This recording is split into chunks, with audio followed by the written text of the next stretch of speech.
Hello everyone, welcome back to FPL Jedi Show. The FPS has been live like 10 days plus, and we already know all the price reveal for all team. And today I'm with Afosz to run through his first Game Week 1 FPL Draft. My name is Hafiz, and I would like to welcome Afosz to the stream. How are you, brother? How's the break so far? Okay, Chris, thank you for having me in FPL Jedi show. Yeah, again, I think like everyone else, we are very excited to finally be able to sign up and register our account for new season. So yeah, looking forward for the new season 2023-2024. All right. Just touch a bit, Afos, in terms of your performance last season. You finished around 66K. So how's your feeling? Is that the target that you've been relishing for last year? Yeah, actually, I was hoping to finish at least top 50K, but uh, towards the end, there's a bit ups and down. But anyway, I still managed to finish close near to 50K and above 2,500. That's the very least my target for All each right. season. Yeah. So how about this season? You still target? Most of the players will target around 10K, who actually the holy grail for FPL players. What do you think? Yeah, 10K would be nice, but I think at the moment I'm targeting top 50K first. Top 50K, then 10K will be a bonus for me. Gotta be more serious. All right, Afos, let's jump straight to your draft team. So far, everyone knows that most of us have been going template with the like of Haaland or maybe TA, but most of us are not picking Salah anymore inside our team. So maybe we jump to your team, how it looks like. In goal, you have Jordan Pickford, okay, and then you have bench Virginia. I think it's the same team from Everton, okay. You have TAA, Yep. Estupina, and Zinchenko in defense, and you have Bayern and also Bell, who are actually the promoted sides, the cheap players at 4.0. Later we touch on your defense. We have your in your midfield, Mbomo, Rashford, Saka, Bruno Fernandes, and also Mitoma. Uh, and up front, you have the undisputed Haaland at 14 million, and then Jesus at 8 million. And then a Fodder at 4 million, Archer at your bench, and you play 3-5-2 is your formation. Okay, we touch a bit on formation first. Do you feel that 3-5-2 is the right one compared to 4-4-2 or 4-3-3 and others? What do you think? Yeah. Basically, for the past season, most of FPL managers looking at the starting formation is 3-4-3, meaning three defenders, four midfielders, and three forward.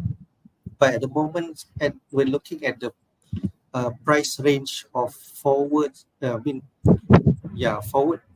Forward. We can try to play 3-4-3, but in terms of the three fronts, you don't really have that convincing price range at the moment. As opposed to midfielders, you can really fit five midfield that have a good record last season and pretty much comfortable playing all five starting. Yeah, I think at the moment most people try to go with this formation. This 3-5-2. Okay, 3-5-2. We go to your goalkeeper first. You pick Pickford as your keeper, 4.5 million, and then Virginia at 4.0 million. Is this something that you're firm at, or is it just a placeholder that you're going to go for 4.5 million keeper first? Yeah, it just at the moment we try to place it at a budget of 9.5 million for goalkeepers, 4.5 playing and 4.0 at the So bench. 8.5 million, 8.5 million, right? Yeah, 8.5. Sorry. 8.5. So it's either Pickford or Virginia or another one, if I'm not mistaken, from West Ham, Areola and Fabianski. Okay. Yeah, yeah, it's either those two, but the budget pretty much stick. The one 4.5 and another one is 4.0. Okay. So that's your plan. 4.5 partner with 4.0. Leave it at there and go as cheap as possible at goalkeeper department. 8.5 Yep, million altogether. Okay. yep, correct. But to be fair, in terms of Everton, they have some decent fixture coming up at the beginning of the season. So I think Pickford is someone that people are looking at. It's already known by FPL players, and most likely he could be the one that people eyeing at goalkeeper spot for this season. First, what do you think? Is this something that you confirm, or you're looking at some other option like Sam Johnston, who else? Flecken could come into fray at 4.5 million. So what do you think? Yeah, at the moment, until the first game week kick off, we have plenty of options to pick who we want to be in our team. But if we just base on fixtures alone, Everton have a good running fixtures until what, game week 8, if I'm not mistaken. Yep, yep. Yep.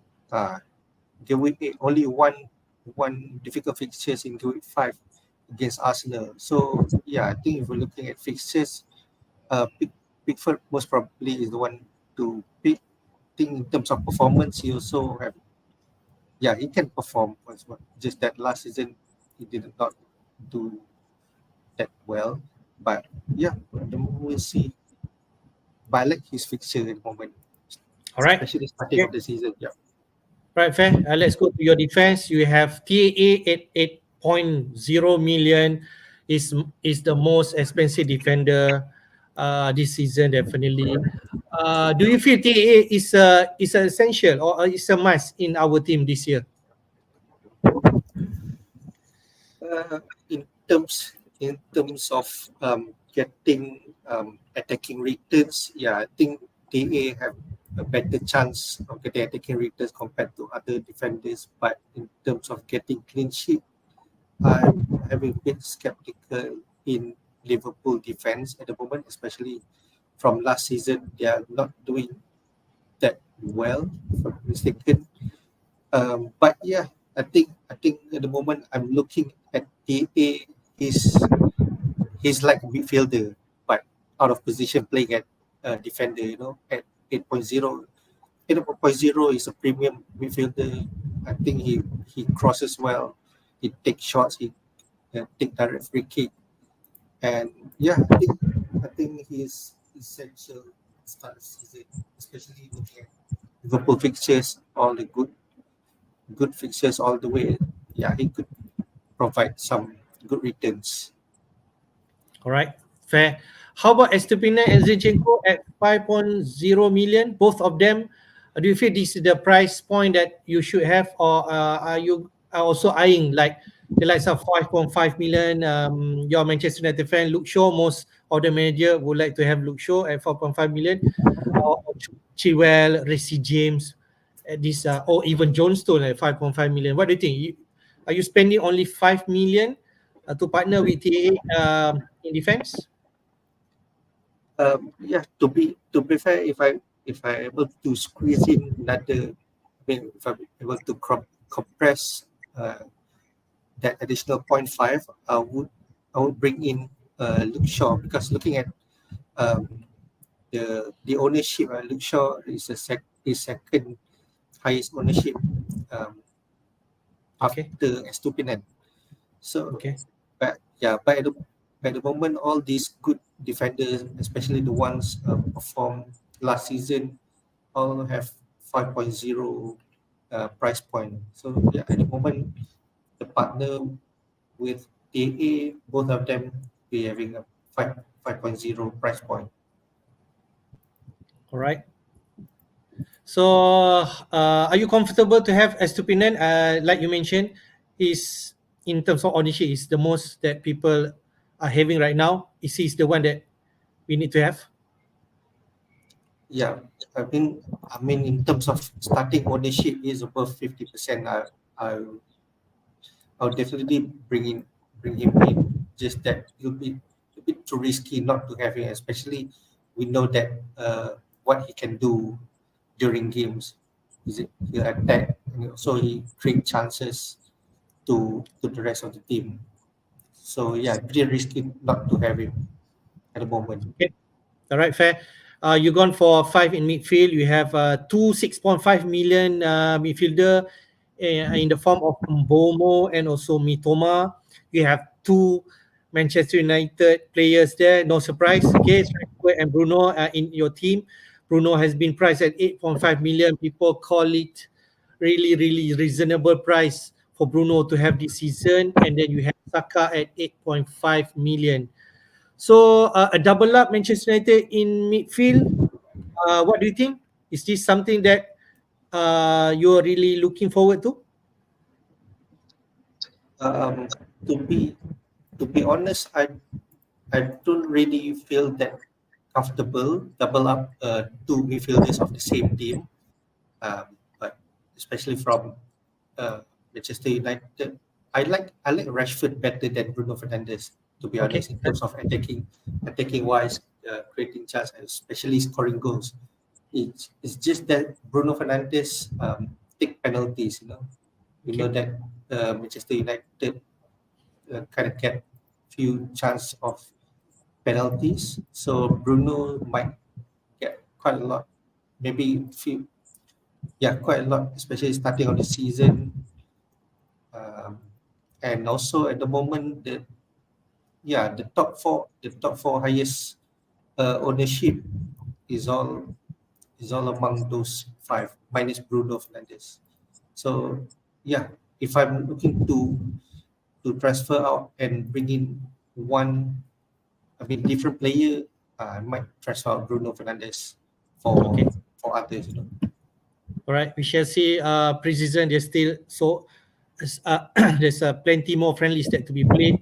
I'm also interested if, let's say, Mason Mount, the new signing of Manchester United, could play a key role and got really attacking under Ten Hag this Yep, early season. Maybe Mount could be a potential gem at Manchester United team. What do you think?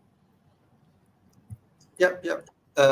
Yeah, he could really partner up with what I call Rashford playing at both sides of the field. And from the mistaken, his price point at 7.0, yeah, 7 million, it's, yes.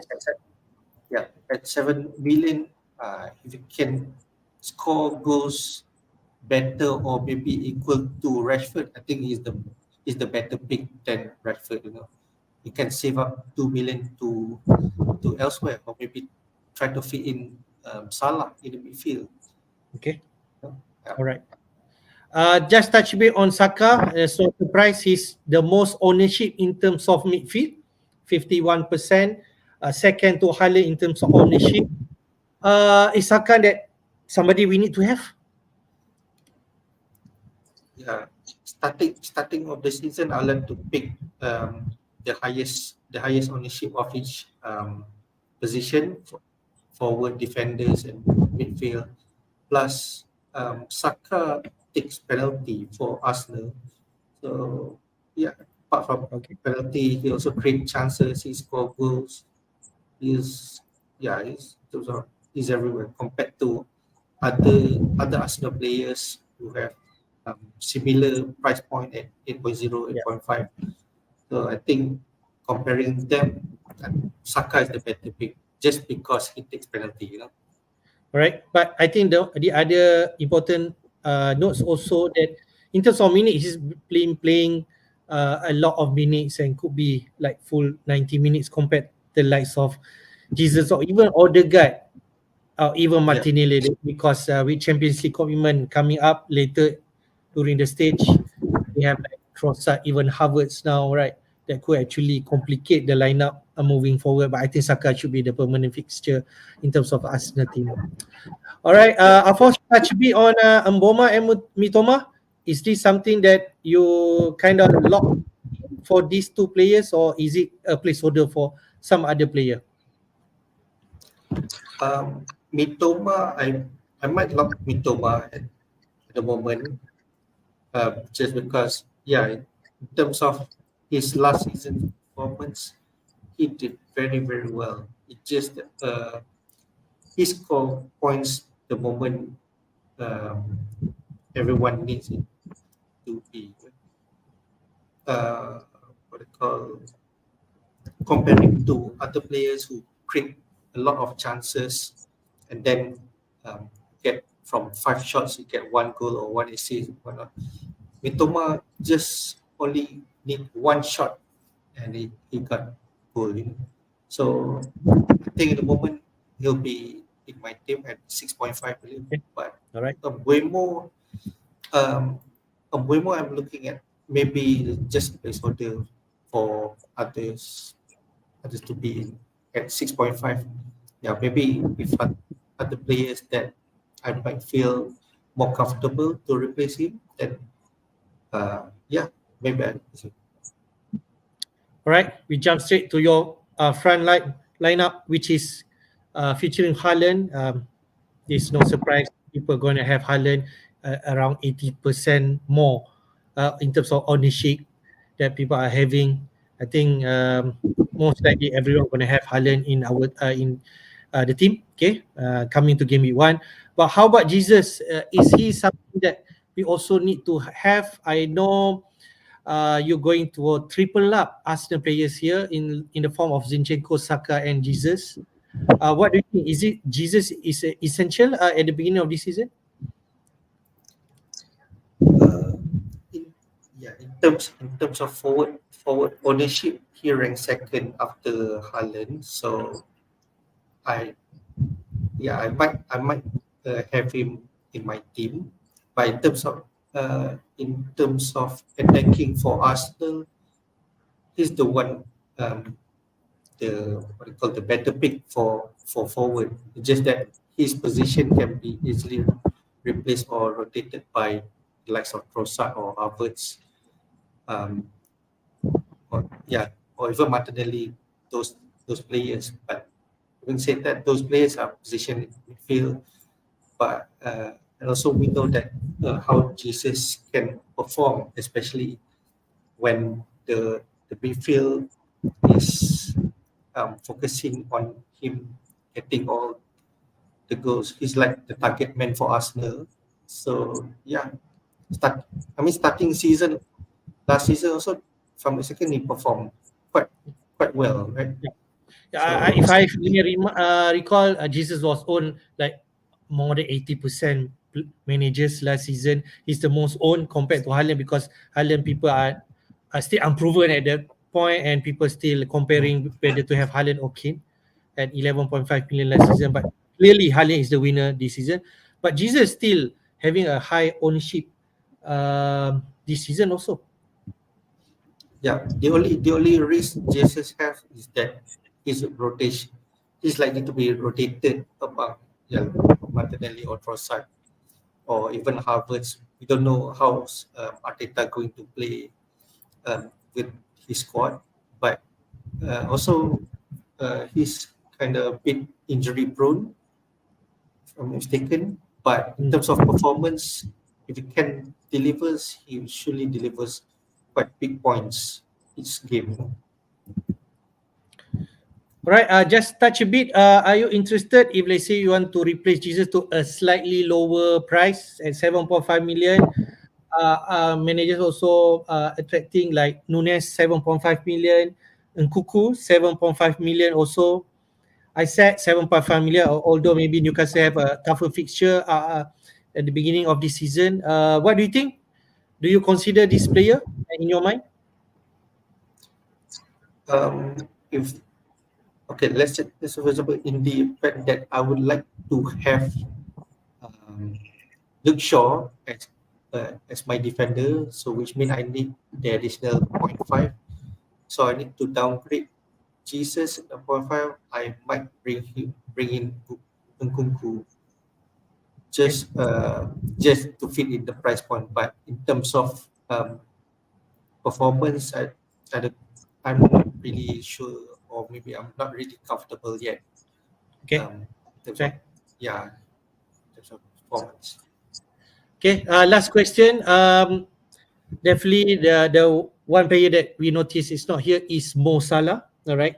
I think most do not have him. You also do not have the Egyptian in your team. What do you think about Mo Salah position this year? Is he not essential anymore? Because we know when come into FPL draft team, definitely have Mo Salah at the first name in our sheet. So what do you think, Afos? Are we doing the right thing, not including Salah? That's a difficult question, Hafiz. In terms of price point, I mean, when we try to have three premiums in our team, maybe we'd like to have Haaland, maybe TA, and Salah. So the rest of the squad, you really need to squeeze in all the price point. No.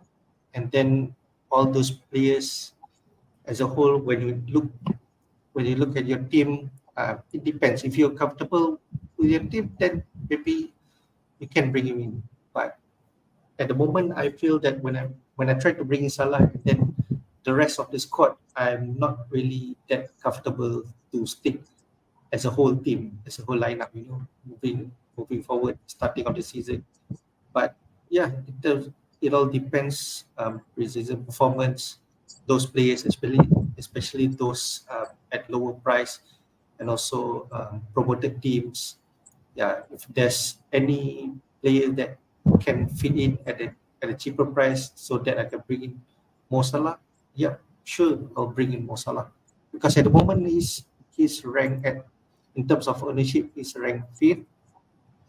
Yeah, similar ownership to Buemo, just that his price point is double to Buemo.